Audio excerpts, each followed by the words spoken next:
Friends, good morning. আশা করছি তোমরা ভালো আছো, সুস্থ আছো। আমার পরিবারের সবাই ভালো আছে। আর রেডি হয়েছি, দেখতেই পাচ্ছ। এখন বেরোবো ছেলের পিডিএফ বের করানোর জন্য। স্যারেরা মানে আজকে পড়া থাকবে, তার আগের দিনে পিডিএফ পাঠাচ্ছে। কালকে 9:45টার সময় পিডিএফ পাঠিয়েছে যে আজকে নোটসটা নিয়ে যেতেই হবে। তাই জন্য এখন আমাকে সকালে পিডিএফটা বের করতে যেতে হচ্ছে। আর এত দোকানে ভিড় থাকে, কখন ফিরবো আমি জানি না। কাজও কোনো কিছু আজকে হয়নি, ছেলের জন্যই হয়নি। ছেলে তো ঘুমোয়, জানো, যার পড়া তার তো মানে হুশই থাকে না। আমারই যত হুশ বের করতে হয় যে ওর পড়া আছে, পিডিএফ বের করতে যেতে হবে। সে এখন উঠে খেয়ে রেডি হয়েছে। তো যাই হোক, এখন আমরা বেরোচ্ছি, পিডিএফ বের করে নিয়ে আসি। আর কাজু বাবা খুব দুষ্টুমি করছে, আজকে ওই ম্যাটটাকে ছিঁড়ে দিয়েছে, তার জন্য আজকে ও মার খেয়েছে। তারপরে তো দুষ্টুমি করছিল বোধহয়, এখন শুয়ে পড়েছে, ঘুম চলে এসছে। এই যে বিস্কুট খেয়েছে, দাদার সাথে অল্প 2-4টে মুড়ি খেয়েছে, তারপরে এখন শান্ত হয়ে শুয়েছে।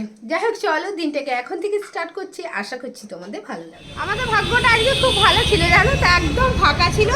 আর পিডিএফটাও বের করানো হয়ে গেছে। এখন বাড়ি ফিরছি, কারণ অন্য স্যারেরা যদি পাঠিয়ে যেত আমাকে বারবার আসতে হতো না, একবারে করি নিয়ে চলে যেতাম। কিন্তু বারবারই আসতে হবে, যেহেতু একসঙ্গে স্যারেরা পাঠান না। স্যারেদের যেদিন পড়া থাকে তার আগের দিন পাঠাবে। এদিকে আমার ভাতটা প্রায় হয়ে এসছে, ভাতটা বসিয়ে দিয়ে ঘরটা সমস্ত কিছু পরিষ্কার করে নিয়েছি। আর এদিকেও দেখো ডিম সেদ্ধ করে নিয়েছি আমার আর ছেলের। আর কাজু বাবার জন্য হবে চিকেন। তবে চিকেনটা এখানে আছে, চিকেন আর গাজর দিয়ে সেদ্ধ করবো। 5 পিসের মতো চিকেন আছে, এটাকে এখন সেদ্ধ দেব। কাজুর চিকেন আর গাজর কেটে নিয়েছি, সেদ্ধ দেবো। আর গাজরগুলো এই দেখো এইভাবে দিয়েছি, 2 পিস 2 পিস 4 পিস রাতের। আর এখন গ্যাস লাইটারটা কোথায় আছে? ওই সামনে কোথায় আছিস? এই তো নামতে শিখেছে, পুরো নেবে নেবে চলে যাচ্ছে। তাই আরাও কি নিয়ে নিয়েছে, এই দিক দিয়ে সিঁড়ি দিয়ে নেমে যাচ্ছে টুকটুক করে। দেখো দেখো কিরম নামবে, দেখো। দাঁড়াও, দাঁড়িয়ে গেল, বুঝতে পারছে আমরা আছি, বুঝতে পারছো? দরজা খুলে রাখা যাচ্ছে না তোমার জন্য, টুকটুক করে নেমে চলে যাচ্ছে। আবার জেঠিমার কাছে উঠে যাচ্ছিল টুকটুক করে। আবার সিঁড়ি দিয়ে উঠছে। এখানে সবজি কেটে নিয়েছি, ফুলকপি, ডাঁটা, গাজর, আলু সব কিছু দিয়ে আজকে ডিমের ঝোল করব। মাছের ঝোল এটা দিয়ে হয় ভালো, কিন্তু ছেলে যেহেতু মাছটা খাবে না, তাই জন্য ডিমের ঝোল করব। আর এখানে টমেটো কেটে নিয়েছি, দেখো টমেটোর চাটনি করব। এখানে খেজুর আমসত্ত্বও কেটে নিয়েছি। আর এটার জন্য ফুলকপিটার জন্য পেঁয়াজ কেটে নিয়েছি।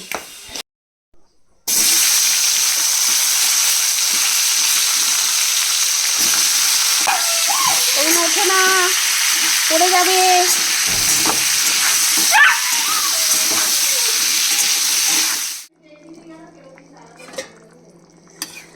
এই হলো আমার ফুলকপি, আলু, গাজর, সজনে ডাঁটা, ডিম দিয়ে ঝোল। তো তরকারিটা হয়ে গেছে, একটাই তরকারি করেছি, কোনো চাটনিটা হয়নি। চাটনিটা করব, তারপর রান্না কমপ্লিট হবে। গাজরটা একটু দেখে নিই সেদ্ধ হয়েছে কিনা। সেদ্ধ হয়ে গেছে। জল গরমের জন্য অপেক্ষা করছি, কাজুকে খাইয়ে দিয়ে। আর দেখো এইরকম করে একটু সুলসুলি দিলে ও ঘুমিয়ে পড়ে। এভাবে শোবে, পাগুলোকে ওপর দিকে করে ঠ্যাংগুলোকে আর সুলসুলি দিয়ে দিতে হবে, তারপরে ঘুমিয়ে যাবে। জলটা গরম হওয়ার জন্য আমরা বসে আছি। যা না বাবা, দেখা হয় না জলটা গরম হয়েছে কিনা। জলটা গরম হয়ে গেছে বলছি, দেখে চুল ধরে টানছে। দেখো দেখো কেমন চুল ধরেছে, দেখতে পেয়েছো? যা পাবে তাই ধরে আমার টানবে। আবার আমার কাছে ছাড়া থাকবেও না দুষ্টুটা। সোনা বাবা, এটা আমি সোনা বাবা। বাবালি বাবালি বাবালি বাবালি বাবালি। খাওয়া হয়ে গেছে, ও খাওয়া হয়ে গেছে, ছাদে ঘুরুঘুরি হয়ে গেছে, সব আজকে দাদা করে দিয়েছে। আমি ভাত খাইয়ে ওকে একটু ছাদে পাঠিয়ে দিয়েছিলাম। আজকে রোদ দেয়নি, তাও একটু ছাদে পাঠিয়েছিলাম আর কি, যাতে একটু ওর মনটাও ফ্রি হয়। তারপর ঘুমোতে বলছি, ঘুমোচ্ছে না কিছুতেই। আবার বেড়ে নিয়েছি, ছেলেকে বাটিতে তরকারি দিয়ে দিয়েছি। আর আমি এখান থেকে নিয়ে খাবো, কারণ আমার বাটি টাটি অত ভালো লাগে না। আর চাটনি করে নিয়েছি। এই হলো মেনু। আর চাটনিটা এখনও এখানেই আছে, যেহেতু ঠান্ডা হয়নি তাই জন্যে আর কি রাখতে পারিনি। এটাকে ফ্রিজে ঢোকাবো। তো ছেলেকে টোটোতে তুলতে যাচ্ছি এখন।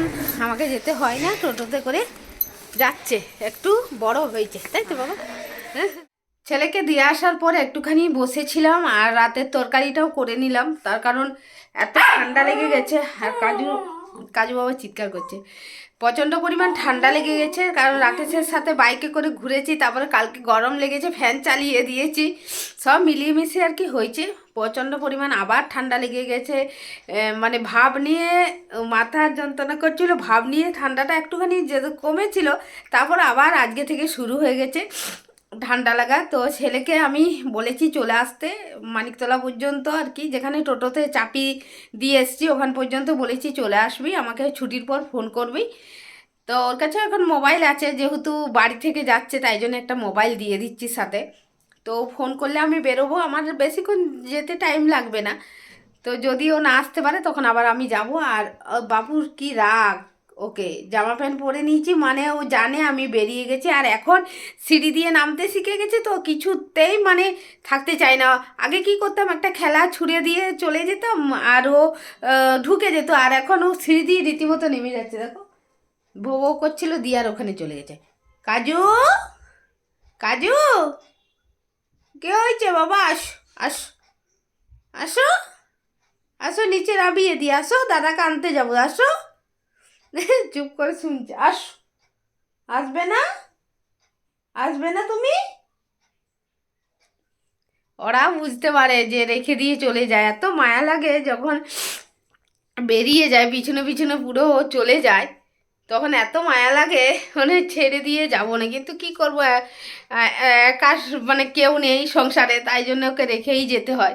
দেখো মন দুঃখ করে এসে বসে পড়েছে, চোখগুলো দেখছো, চোখগুলো কত দুঃখ। ওকে খাইয়ে দিয়েছি, কারণ লেট হয়ে যাচ্ছে প্রত্যেক দিন খাওয়াতে, তাই জন্য আমি যেহেতু এখন বাড়িতেই ছিলাম ওই জন্য ওকে খাইয়ে দিলাম ওর খাবার। রাতে আবার ভাত খাবে, চিকেন ভাত খাবে, চিকেন ভাত রাত্রিবেলায়। বলে বাবলে বাবাই, আমার বাবাটা কই, আমার বাবাটা কই? কী হয়েছে বাবা, কী হয়েছে, কী হয়েছে? তুমি আর একটু বড় হও তখন নিয়ে যাবো দাদা কানতে, হ্যাঁ? এখন তো তোমাকে বের করানো যাবে না, ডাক্তারবাবু বারণ করে দিয়েছে। ছেলেকে নিয়ে বাড়ি ফিরে গেছি, আর ছেলে আমুল দুধের চা বানিয়েছে, আর সাথে ওইখানে টোস্ট বিস্কুট নিয়ে এসছে, দেখো টোস্ট ওই খেয়েছে, ওর বাপি এনে দিয়ে গেছে, ওই খেয়েছে টোস্ট পুরোটা। আর এই বিস্কুট আর একজনকে দেখো নাবিয়ে দিয়েছে, তাই জন্য এইসব করে যাচ্ছে।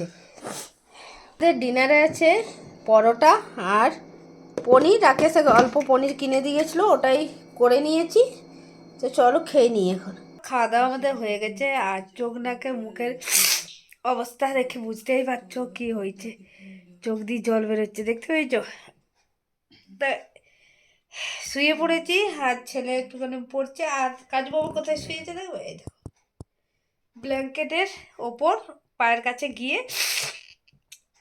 শুয়ে পড়েছে। যাক চলো ভিডিওটা এখানেই শেষ করছি, একটা নেক্সট ভিডিওর সঙ্গে খুব তাড়াতাড়ি দেখা করবো, ততক্ষণের জন্য টাটা।